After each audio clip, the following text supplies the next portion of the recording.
On today's Man Up podcast, we welcome Donnie Floyd, the longtime chaplain of Hendrick Motorsports. After serving in the Air Force and as a police officer, Donnie joined Hendrick 25-plus years ago on the track crew. He later answered a calling to spiritual leadership and stepping into the chaplain role full-time in 2016.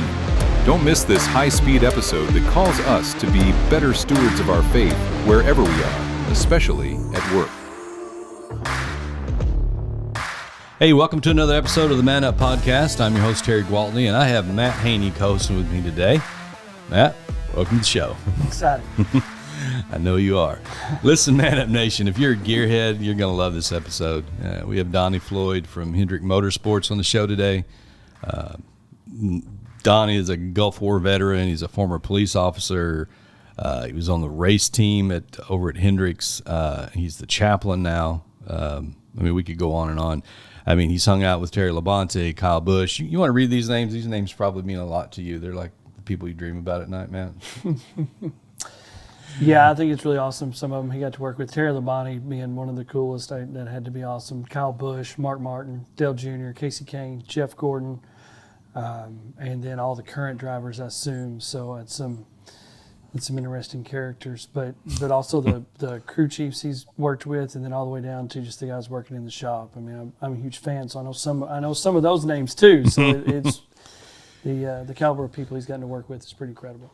Yeah. So these names obviously are among the most famous and most successful in the world of NASCAR. So, and as of today, Hendrick Motorsports has won a NASCAR record of 316 Cup Series races, 14 Cup Series championships.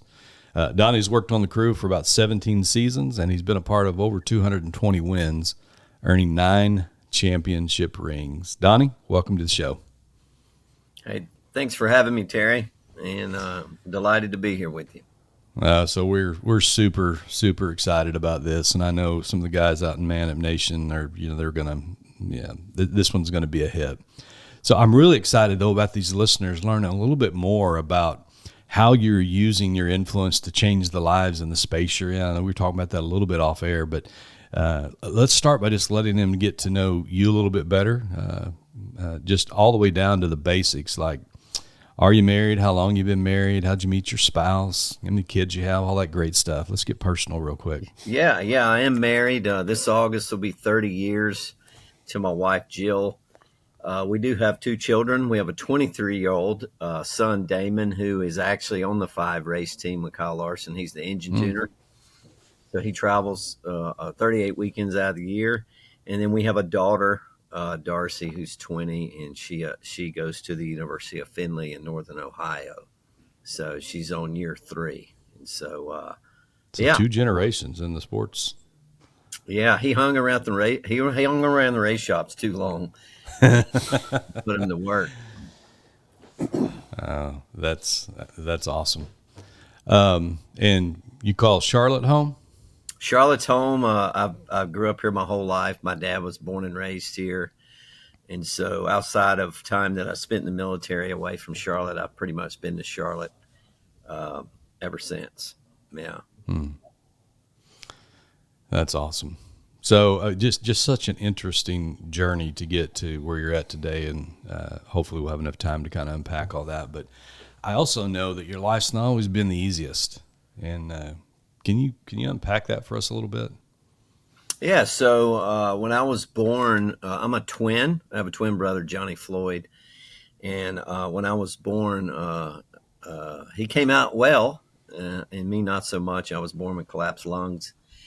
And actually, the only reason that I was able to live outside of the grace of God is my dad's boss donated a machine to the hospital. This is in 1968 that saved my life. So I ended up getting through that and growing up. And then at age 14, my brother and I were always into speed and go-karts and motorcycles. I crashed on my motorcycle pretty bad, and it almost took my life. A lot of damage to my face and head, cracked skull, hips, broken hands, all kind of stuff. And fortunately enough, I lived through that. But as a result of that, and later to determine a few years later, was diagnosed with Tourette syndrome.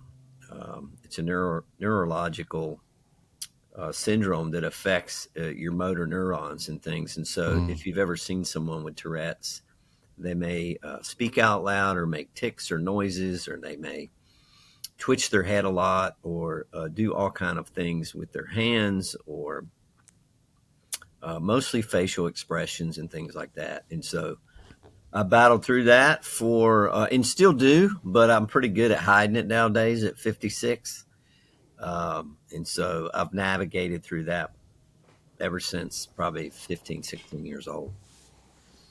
So that had to be a rough age to be diagnosed with Tourette's. I mean, it's obviously, coming into manhood and kids and young adults can be some of the cruelest. That had to be a big hill to climb, I would think, for your identity and security. Talk to us a little bit about that. Was any of that a challenge, or like, hey, that wasn't a big deal at all, I just moved on, or?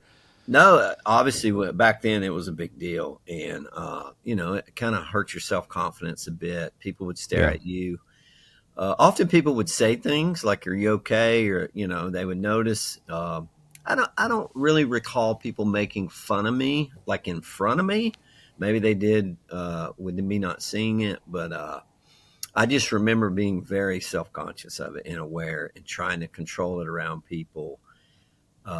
And as I tell people today, even as an adult, when I'm around people, you probably won't see it, but if you was in my car driving home with a camera on me, you would see it, because it's like a free space, right? Like it comes out. So, but somehow I navigated through it. I just have good parents that never made a big deal out of it. I never claimed victimhood or anything. It was like, well, here I am. Not sure why I'm doing this. I wish I could stop it. But just kind of push through and try to do my best at controlling it. I never was medicated. I never have been for it. Yeah, that's awesome. What, how do you think that helped shape, some of the next things you're going to face in your life? I mean, you look back at that now and like, I can see that, that had a positive effect. Well, I think if anything, because my parents didn't make a big issue out of it, and many people would defend me. Even my wife, she knows I have Tourette's and is very aware of it. And I've never really had someone make such an issue of it that it made me always worry about it. It kind of just became who I was, and hey, okay, if I twitch or jerk or whatever, here I am, But I will say with age, I've learned to control it and be mindful of it when I'm around people and things like that. Well, thinking back on your childhood, you mentioned a while ago you and your brother were into motorcycles and go-karts and that kind of thing. So is there a particular time in your childhood, you can point your finger on when you kind of fell in love with racing and kind of started heading down that path? I mean, I know your brother chose to pursue a career in it and then kind of, a few years later drug you along, but when did that begin? So my dad, being that we live in Charlotte, he would take us to the Charlotte Motor Speedway and watch the races, and we just fell in love with it. We could watch it on TV all the time, and for whatever reason, that's what we enjoyed. And, we never raced per se ourselves, but we were like, if we could just get a go-kart and race around the neighborhood, that's enough for us. And so my dad did that. Of course, we're twins, so he didn't buy us both one. We had to share it, So everything we would get, we'd have to share. But we would just, it was just nothing like getting in behind a go-kart and racing. And then we went to two wheels, motorcycles, and we've done that even as adults, and then my son has even raced motorcycles for about 5 or 6 years before he got on the four-wheel side. It's just something we've loved. It's not like my dad raced or we had family members that raced. We probably learned it just watching it on TV and then going to the races here in Charlotte, at the Charlotte Motor Speedway. What age do you think you were when you started going to the races? Oh, we were probably young, 12, 13, 14. So about the same age when you got a go-kart, I guess. Oh, yeah. Yeah, absolutely. I used to actually deliver newspapers, and I didn't do it long but I would deliver on my go-kart. I knew that was coming. The neighbors complained that I were leaving like spin out marks in their yard, and that was short lived. Yeah. That's awesome. So what did life look like for you before NASCAR? Fill in those gaps. You Yeah, grown so up, you're not in NASCAR yet. Yeah, so I, for whatever reason, all through high school, I had this passion to two things. I wanted to be in the military, and I wanted to be a police officer. Nobody in my family did that. Not sure where it came from, but I had a desire, for whatever reason, to be a police officer. And I didn't want to go to college for some reason. I don't know why. I just didn't want to sit and read books anymore. And but I studied, and I knew that, wait a minute, the military has police, and I could go that route and then get out and then go the civilian route. And so I looked at all the branches, and I did have a friend of our family that was in the Air Force and learned about the Air Force Security Forces. Then it was called the Security Police. And they just had kind of the best opportunity for me, and then for me when I would get out of the military. And so, man, I signed up in high school, delayed enlistment, and as soon as I graduated high school that day, 2 weeks later, I was going into the military. But on graduation day, I broke my leg. And so that delayed it to like February of the next year. And I went in and joined the Air Force, what is now Security Forces. Back then it was called the Security Police. And then I spent 8 years doing that, 6 years active, 2 years reserves. And man, it took me all over the world. Well, thank you for your service. I mean, we definitely appreciate that. Thank you. So 8 years in the Air Force, you come home, then what? So I got out. I had met my now wife at that point and decided I was gonna go ahead and get out and then go into civil law enforcement. And so I got out and became a police officer here in the metro, and did that for it was about 5 years, four or 5 years, and loved it, man. Like patrol, I ended up in the street drugs unit. I ended up in the narcotics investigative unit, plain clothes, and was just living out my passion and doing that, enjoying it. I was married at that point, no kids, and doing the policing life. I'd been to multiple police academies at that point. They really took me quick because I came out of the military, so that really helped me get hired quick. And so, yeah, that was kind of my life until a phone call from my brother in 1998. Yeah. So you had the earmarks of service early on in your career. The careers have changed, but it seems like the assignment hasn't changed. You always end up in these spots where you're serving people. Yeah, and so I enjoyed serving people. You know, my personality profile is it's interesting because I'm one of and sometimes people take this the wrong way, of judgment. I can be critical, I'm direct, but for some reason God's put in me this idea that there's a standard, and someone has to hold to that standard. But in life, someone has to help people know what that standard is. And so being a cop, for me, was very simple. There's a standard, there's laws, and then somebody enforces those laws, and that's what keeps the standard. Because without a standard, we're just left to ourselves. And so my personality and all just fit that great. Now, hey, if I look back now and went back, I'd probably do it a little different, probably a little bit more grace. But I was just fit to serve and care and protect and look after people. And I enjoyed that, and I loved doing it. And so I never really pictured myself in racing. All right, Matt. Take the segue into your world of NASCAR. Well, so I've been listening to some other stuff you've done and read. So I know in I think '99 you joined Terry Labonte's team, and I think you actually worked in the shop for like 17 years, and then so kind of walk us through maybe a little bit of your experience in the shop, but then how you ended up, becoming the chaplain for arguably the largest team in NASCAR. Yeah, so I was at work one day. I was a narcotics investigator, and I had a desk in an office, and I got a phone call from my brother. My twin brother actually was working at Hendrick Motorsports, and was nothing unusual for us to talk. And he called me one day, and it was a really weird conversation because the first thing out of his mouth is, "Hey, let me ask you something. How much money do you make?" And I just thought it was a weird way to start a conversation. I was like, "Well, I'm a cop. I don't make a lot of money, bro." And he goes, "Exactly." He goes, "What do you think about being on a professional race team?" And I was like, I thought he was joking. I didn't know what he was doing. And I was like, "Doing what? Like, I'm a police officer. What am I going to do on a professional race team?" And he goes, "Well, hey, look, the 5 team up here is looking to hire somebody with no experience. And I've been telling them about you."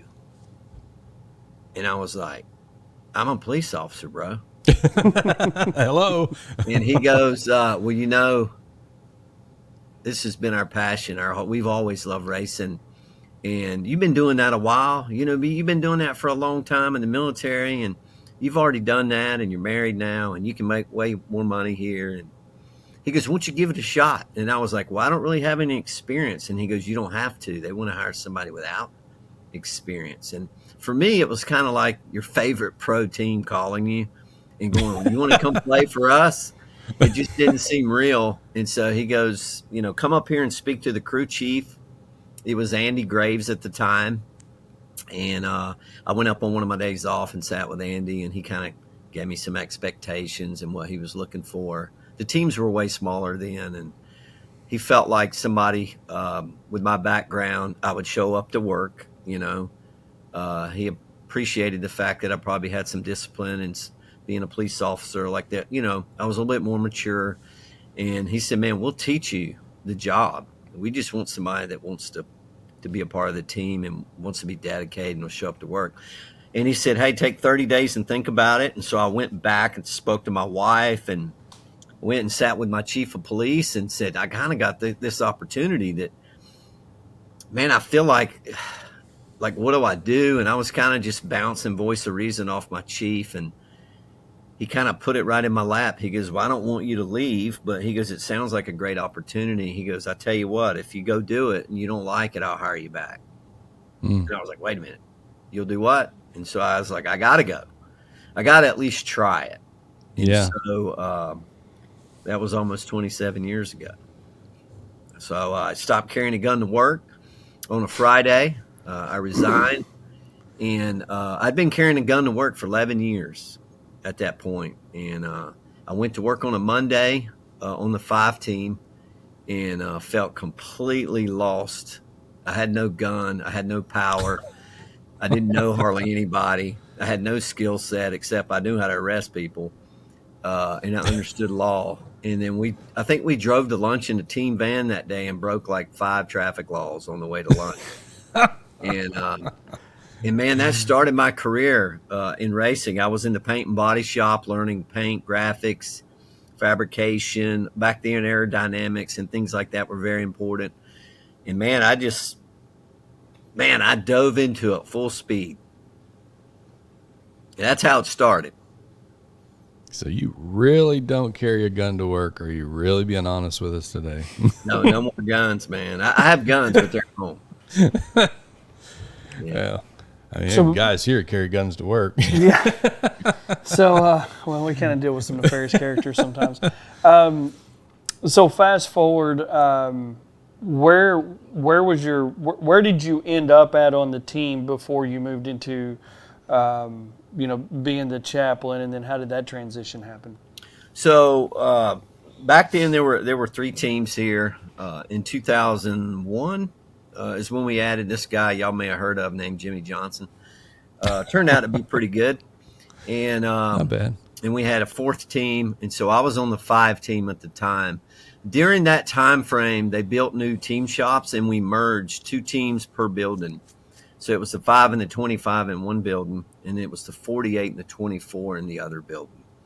And so they worked on their stuff, we worked on our stuff, and we raced every weekend. So I would travel, be a part of the 5 for a couple years, 2-3 years, going to all the races. And then eventually my son was born, and I decided to just be a shop guy. But there was something unique, a couple things that were unique about my journey. I grew up in a Christian home, and so my grandfather was saved at a Mordecai Ham rally in Charlotte in 1938 with a man you may have heard of named Billy Graham. Oh, yeah. And so they were good friends, and so I grew up with a grandfather and a dad that was a preacher's kid. And so we went to church, and, man, we did that life. But not only that, I was a believer. I came to know the Lord at a young age in high school. And so everywhere I went in my career, I kind of took my faith with me. But what was interesting about Hendrick Motorsports is when I got here, they had this weekly Bible study, which I thought was just unheard of. And when I mean Bible study, it wasn't like 4 men. It was like 30 or 40 people gathering every Wednesday. And the first time I went to it, John Hendrick, Mr. Hendrick's brother, the president of the company, was the one teaching it, the president of the company. And I was like, I'm going to start going to that because, I'm a church guy, and, we go to church, and I always wanted to learn and grow in my faith. And so I would keep going to that every Wednesday. Well, in 2004, in October, we had a team plane crash going to Martinsville, Virginia, and John Hendrick was on that plane, and he lost his life. So I was just in his Bible study on a Wednesday, and on a Sunday, he was in the presence of the Lord. But what it did is it really shook the company. As you can imagine, 10 people on board. Most of the people I knew or knew of and had traveled with. But what I did notice too is how it was affecting the employees and all the leadership. And for me, I looked at it different than the average worker, and for 2 reasons. One, I came out of law enforcement, so tragedy, I saw that every day. That was nothing new to me. But 2, I looked at it through God's eyes and not my own. I'm like, man, people die. Like, people do die in accidents. And so for me, it was this spiritual thing about, hey, how do I begin to serve and be there for my grieving teammates that really were close to these people? And not only that, I mean, one was our Bible leader, the president of the company. And so it was at that moment when I kind of got this, the Spirit works in a unique way, that God called me and was like, I would need you to serve your coworkers there. And I was like, nah, God, I think you need to pick somebody else. And God would not leave me alone. He nagged me and pestered me through the power of his Spirit and was like, I need you to talk and help your grieving coworkers, because you know the answer to what happens when people die when they hit a mountain in an airplane and they lose their life. So talk about me. Well, I was very resistant to that, because although I had my faith and I believed, I didn't talk about it much. Yeah, I would go to the Bible study and I'd pray over a meal, but I just kind of did my thing. Well, the more I ran from God, the more he pestered me. So finally I just caved into it. I caved into it and said, okay, what do you want me to do? And he's like, just talk about me. And so I just began trying to encourage my coworkers. It's almost like I went back into this law enforcement mode where I served my teammates and cared for them and wanted to help them and help them with hard conversations, to talk about things like death and their faith and what that looks like in the workplace and how God has purpose for us. And just the more I did it, the more it got recognized. And then eventually I had an opportunity. So the Bible study continued.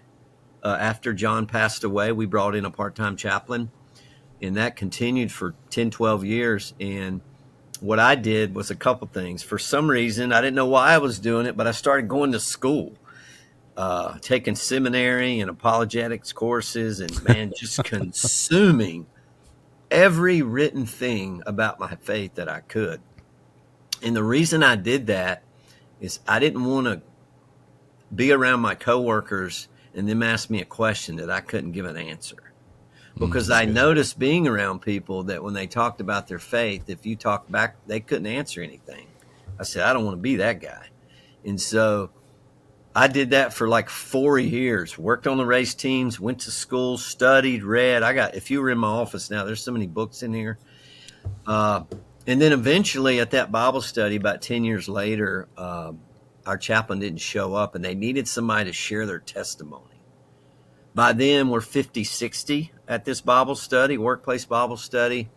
And I was like, well, somebody will get up and share their testimony, surely out of 60 people, right? And I just sat there, my heart about to explode out of my chest. And the devil was like, if you get up there, you will definitely mess that up. And God was like, okay, could you get up there and talk about me? And we've been talking about this for 10 years. And for whatever reason, I got up at a workplace Bible study in front of 50, 60 people and shared the testimony of why Jesus was the way for me. Sat down and don't remember a thing I said, 15, 20 minutes. But it marked me. In other words, they were like, Donnie will talk about his faith. And the more I noticed myself doing that in this very non-judgmental, critical, unassuming way, just being a friend, it just continued to be noticed. And the more it was noticed by the leadership, eventually I was invited to be part of a faith committee, which is a committee of faithful believers on campus that are there to basically say, hey, how can we serve our teammates? Look out for them. And this is what that looks like. Let's just say you're working and your coworker Scott leaves all of a sudden because he just heard his wife was in a tragic car crash. Well, what do we do for him? We just say, hey, let us know when you're coming back, or how do we serve that employee? Or what do we do for the employee that just comes to work and finds out they're diagnosed with cancer? How do we serve them and care for them, right? And so I was asked to be part of a committee that was part of that, kind of eyes and ears to go, what can we do to make sure our employees are taken care of? And after a little while of that, our part-time chaplain, he was in a traffic accident on a motorcycle going to a race, and it actually took him out of commission for 1 year and 3 months. And so when that happened initially, it was kind of like, what are we going to do about the Bible study? What are we going to do about chaplaincy? And for some odd reason, I raised my hand and was like, hey, I'll teach the Bible study. And everybody was like, that's great. And then I went home and was sick to my stomach for a week because I never never taught anything out of the Bible. And but I was reminded I've been studying for years and didn't know why. And I was like, wait a minute, I've been studying for years, just teaching what I've been learning. And so I started just filling in, waiting on the chaplain to come back. Well, that ended up being 1 year and 3 months. And at that point, the company decided they wanted a full-time chaplain, just like you would see in the military and things like that. And so the committee's job was to determine what that would look like in the workplace as far as a job description, what it looks like in the industry, all out in, all over America and the world. And we created one that we felt was good for this place, Hendrick Motorsports. So we offered the chaplaincy to the part-time chaplain, and he actually declined it. And we didn't expect that. And so I was like, oh, what are we going to do now? And so we offered it to another gentleman who is in retirement. So he didn't feel like it was timing for him. So I actually went to Motor Racing Outreach, as you can see on my hat, MRO, and they are the chaplains for NASCAR. And so very familiar with what I was doing and what was happening at Hendrick. And they do chaplaincy all across the sport every weekend and in some of the race shops. And ultimately, my goal was to try to get one of their chaplains to be the chaplain. Still trying to give your job away. And it was interesting. I met with one of their chaplains who'd been in the game a long time, and we had lunch and tried to convince him he should do it. And it was an interesting lunch. He said, I really don't believe you guys need a chaplain. And it was kind of odd because I'm like, man, I'm trying to get you to be the chaplain. And he said, no, Donnie, because everybody we talk to says you should do it. And I was like, well, I work on the race teams. Like, I work on race cars. Like, I'm not a chaplain. And he was just a great brother in Christ. And he was like, nah, man, like, you've been a servant your whole life. You did it in the military. You did it in law enforcement. You've started doing it here. I know you work on race cars, but you're still a servant. And why are you not equipped to be the chaplain? Well, I was under the impression and understanding, seeing I helped write the job description, that you couldn't be an employee. They wanted someone from an outside ministry. And so I was like, I'm an employee, so I can't do it. And that's when MRO said, well, you've ever thought about quitting, coming over here to MRO, and then we'll contract you back there full time. You'll never leave the place, and you could be the chaplain. And so a little bit of prayer happened there. I met with the faith committee and the leadership. They met without me. And, man, they chose and said, you're our guy. We want you to be our chaplain. And I prayed faithfully about that. And I'll never forget, after that meeting, they told me to go up to my manager and go ahead and quit and resign. I did it. I went home and told my wife what I did. And she said, do you know what, like, the compensation is or anything? And I said, I haven't even talked about that with anybody. I don't know. And but I was like, God's got us this far. He'll continue to get us further. And so I went from working on a race car on a Friday, a Chase Elliott car, to an office on a Monday with a laptop. They gave me a laptop, so that was nice. And I sat down and really didn't know what to do. And I said, God, what do you want me to do? And he said, get to know my people. And for the last 9 years, I've been getting to know every employee here on a personal level the best I can, and walking out what workplace chaplaincy looks like. And just like you would in the military or workplace industry chaplaincy, much like kind of like a pastor in the workplace. Yeah. So what's a typical week look like for a NASCAR chaplain? So here we have about 750 employees. When I started, there may have been 500, 550. So they've added a few on me since I started. So basically I do a few things. First, remember the Bible study I used to be a part of? I now run that entire Bible study. Last week we had 135 people there. Wow. And that is a full-blown Bible study with a free lunch meal. We have music, worship. We have guest speakers, testimony. And then a lot of times, 3 times out of the month, I speak. It is all from a biblical worldview, so we teach the Word of God. It's a reset for our employees midweek, trying to honor the legacy of John Hendrick. It's called the John Hendrick Fellowship Lunch now. We don't call it a Bible study. And we basically have just kept it going. I'm over all of that. And then throughout the week, I've created 10 devotion times. And here's what they look like. The employees have break times throughout the week. They're 15 minutes. And I would watch the employees basically sit on their phones during break or doing whatever. And I said, maybe I can take this opportunity to create topical devotions about life issues for 15 minutes where we just gather up in the race shop. And I just talk about, these topical things. Prime example, next week is religion versus a relationship. And what does that really look like in Christianity? And so every week they're different. It's the same one all week, but there's 10 of them throughout the week. And what I do is go around the whole campus and basically stand in the race shops or the engine shop or our military side where we build things for the military. And I go, hey, I'm doing a devotion. And there's anywhere from 3 people to 30 people that show up. And we're reaching about 150 employees doing that. And then a bunch of that is MRO's philosophy is ministry of presence. And so I'm a little different than your average pastor at a church where the flock comes and then they leave on the weekend. I'm with these people all week.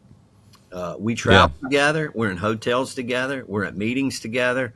And so I get around the race shop and I connect with the employees and get to know them and learn about their families and get to know about their hurts and pains and their questions about life and death and faith and and so you end up building this group of people that you're constantly ministering to. And then on top of that, because I'm a chaplain, I'm fully ordained now. So I do a lot of marital counsel, premarital counsel, workplace mediation, workplace counsel. I'm also involved in a lot of stuff when it comes up to religion and ethics or a moral voice of reason for people. Sometimes I connect with HR and help them with certain employees when they're navigating personal things. But mostly trying to serve the employees to go, hey, you matter here. We care about you here. And we want you to have a good experience while you're here. And then probably the last thing is probably something I never pictured is I've buried quite a few of my teammates. And so I do funerals and things like that and help them in their time of grief. Wow. Well, I think it's safe to say, I'm sure looking back on it, you realize now that from your grandfather, the Lord's been preparing you for your assignment now. And I think that story's amazing. One question I had, and then I'll let Terry take back over. He's kind of in charge here. You said 700 and some odd employees. So you mentioned the military side. A lot of people don't realize everything that Hendrick actually does. So are you strictly in the motorsport side, or you mentioned the military arm of it, and then there's also the auto sales side of it, and all of those things encompassed. So are you the chaplain for all of that, or pretty much strictly the motorsports? So I'm the chaplain for Hendrick Motorsports. I do not do the Hendrick Automotive side. That's HAG, just because there's thousands of those employees all across America. However, I do every now and then in the local area, because there's so many of those dealerships here. I may get called or asked to serve someone, maybe going through a tough time. They know about me. I'm very available for that. Also, Hendrick Motorsports recently, as of a little bit after COVID, we started creating we started doing Department of Defense projects for GM Defense, and part of that is we have a side now called Hendrick Technical Solutions, and we build trucks for the Army and other things for the Army. Much of that's not as published, but it's a manufacturing side that was birthed out of the new Gen 7 race car that came about years ago, where now we no longer build all of that car. We basically purchase it, and then the teams assemble it. It's still a very complex car, and it needs professional racers to do it. But what happened is it took away our chassis shop. It took away a lot of the fab jobs, the welding jobs. And Mr. Hendrick loves people so much that we're like, man, we don't want to let go 150, 200 people. What do we do? So he decided to get into that business and kind of retool these people to go, hey, we got a lot of talent here, and we can build things and do things outside of racing. And so I still serve both sides of that. And so I do the technical solution side and the motorsport side. That's awesome. How would you say that the struggles and the temptations are different for men in NASCAR from maybe what other guys deal with on a day-to-day basis? Or are they? Well, I think ultimately when you look at just man itself, we're all the same, regardless of what the job is, right? Messed up. Yeah. Every man here is still navigating through the same struggles that a banker is, or a plumber is, or someone that's a school teacher. Struggles are the same. I think some of the differences that are unique about racing is, one, especially on the race team side, there's a very high demand for perfection and to get it right. It's a competitive environment, right? And so Sure. We're about winning. And so if you're not winning, then you're not, it's a race, right? And so we're about winning. And so there's a big demand on doing it and doing it right and being good at it. And so with that comes a lot of pressure to perform well. But not only that, for our guys that travel, and we have some gals that travel as well, man, they're gone 38 weekends out of the year. So if you're married and you have kids, For 38 weekends from Friday to Sunday or sometimes Thursday, you're not going to see your family. You're going to be in a hotel somewhere across America. And like this week, we're actually going to Mexico City, Mexico. So they're going to be gone 4 or 5 days. And so what comes with that is, how do you hold on to relationships? How do you be a good father when you're not there 38 weekends a year, except a couple days a week? So there's that. Also, for the people that are men of faith, let's just be honest, man. We're in the entertainment industry with a lot of limelight, a lot of attention on you, a lot of big paychecks, and it can get in the way of trying to really be who God's called you to be, because there's a lot of things that can pull you away. It's fancy. There's a lot of limelight to it, and there's a distraction there. Another is we race on Sunday. So for those that do travel, they don't get to be plugged into a local church at home because they're in some other city every Sunday. And so the one thing we do at MRO is we have chapel all weekend for all of the racers. And so we do try to supplement that for them, but it's hard for them to plug into a local church just because they're going all 38 Oh, weekends. yeah. But that as far definitely as makes it unique. Yeah, as far as your typical things like marriage and finance and personal relationships at work and or with family, and all those are still what they are for men all over. And so we navigate those just like we would anyone else.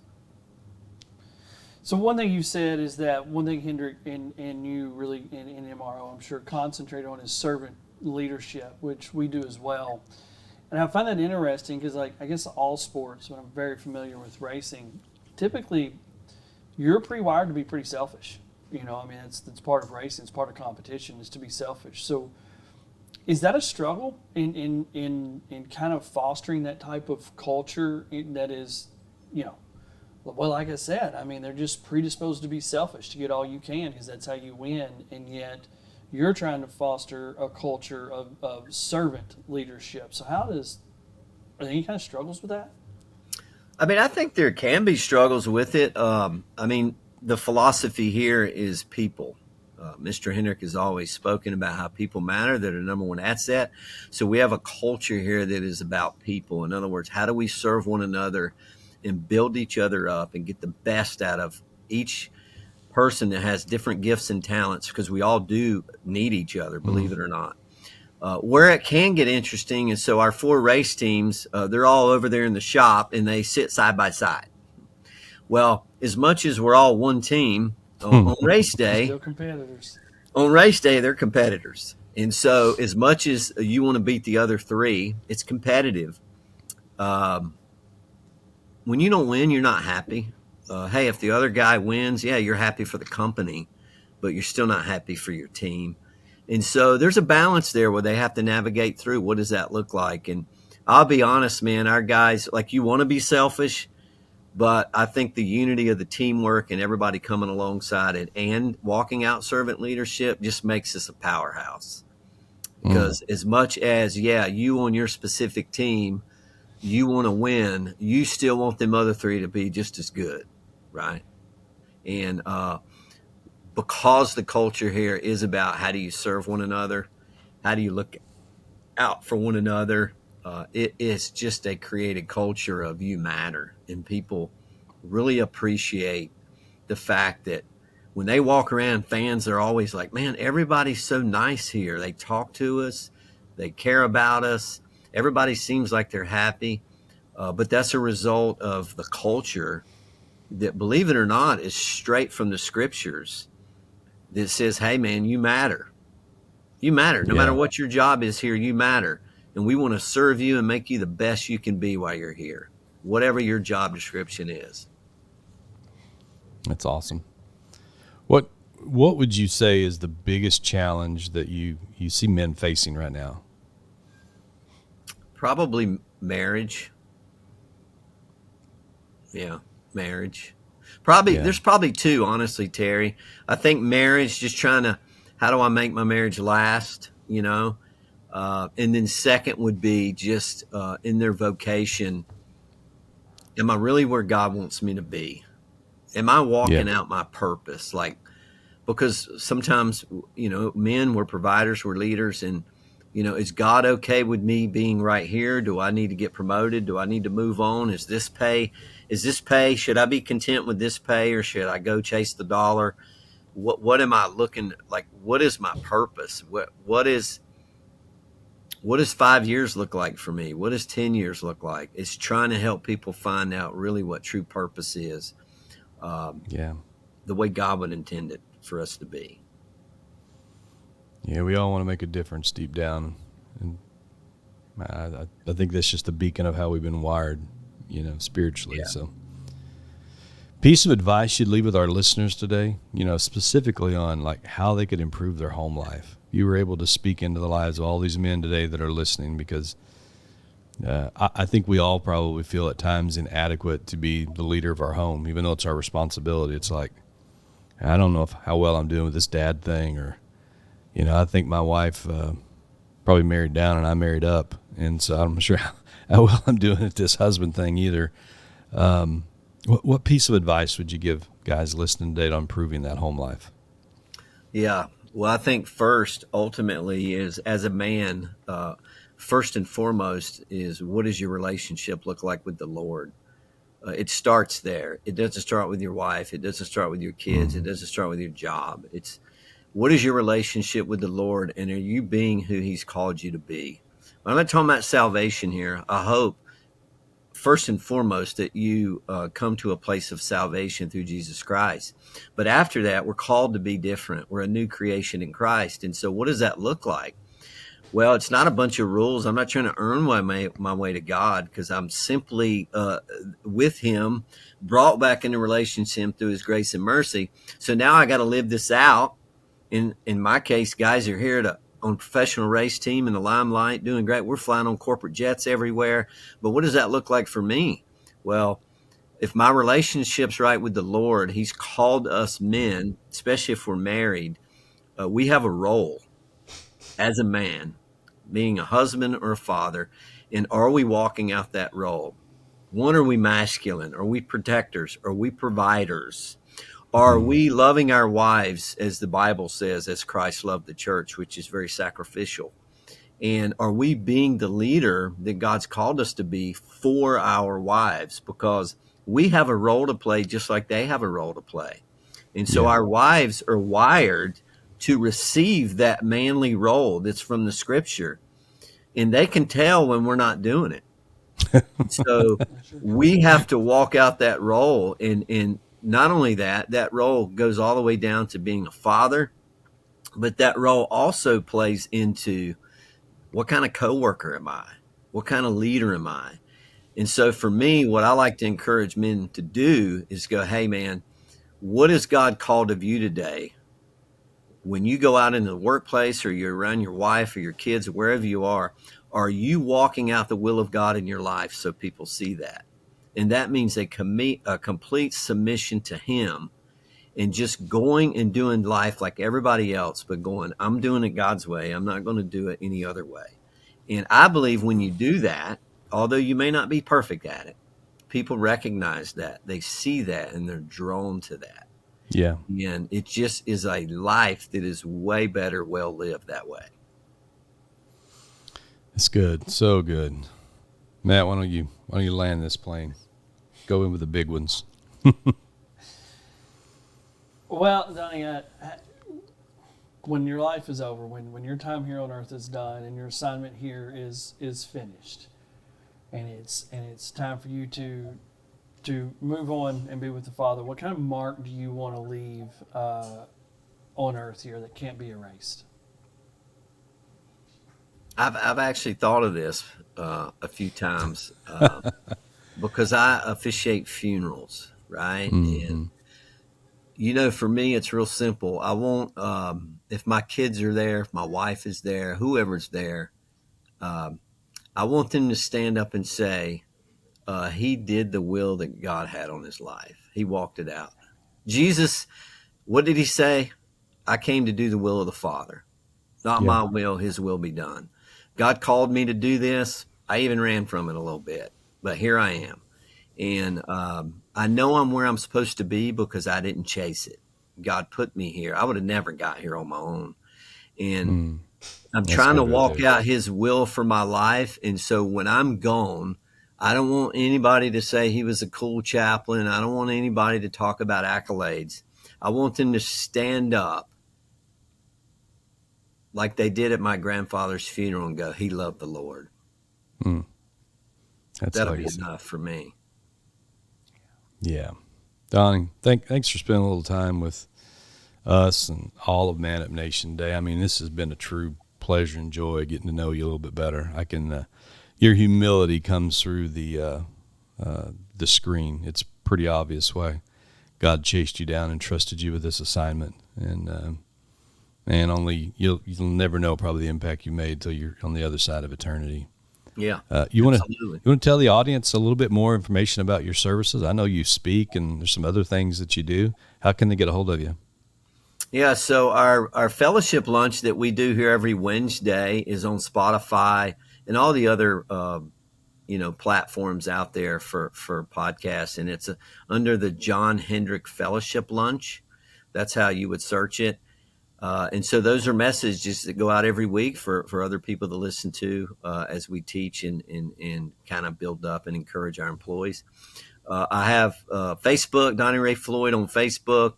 I have Instagram, D Floyd USA. And then what else do I have? I have a website. It's blackandwhite.org. Most people go, man, why is it's black and white? I'm like, I don't know, but I feel like life it's kind of black and white, you know? Back And to it the just police tells a days. little bit about me and has some ways to connect with me. There's a good story on there about my life here at Hendrick. But it's just a way I feel like sometimes you need a resume, kind of a way for people to search and who is this guy? Sure. That website does that. And then I'm on LinkedIn at I think Donnie Ray Floyd as well. And man, outside of that, I'm either at home or I'm here at Hendrick Motorsports. Well, go ahead and give your home address. We'll have them stop by and see you have a cup of sweet tea or something. Man, again, real joy. Appreciate you being on the show today. We'll definitely have to catch up again. We may have to do this another time. I definitely want to talk to you a little bit more about the culture at some point. But guys, remember, legacy is not what we leave to people. It's what we leave in them. Well, we'll see you next time on the Man Up Podcast. Thanks for tuning in to the Man Up Podcast. We hope today's episode challenged and inspired you to become a better man, father, and husband. Remember, failure isn't final, and you're not alone on this journey. Mark your calendars for October 24th through the 26th, 2025, and join us at Man Up Adventure Camp in Stonefort, Illinois. It's a 3-day, off-the-grid experience designed to help you find purpose, overcome failure, and leave a legacy. No camping experience required, just a willingness to grow. Register now and find more resources at manupadventure.com. Stay connected with us, subscribe to our YouTube channel at Man Up Adventure Camp, follow us on Facebook and Instagram at Man Up Adventure, rate and review the podcast on Spotify and Apple Podcasts to help more men find their tribe. Thank you for being part of this movement. Let's continue to live on purpose and leave a mark that can't be erased.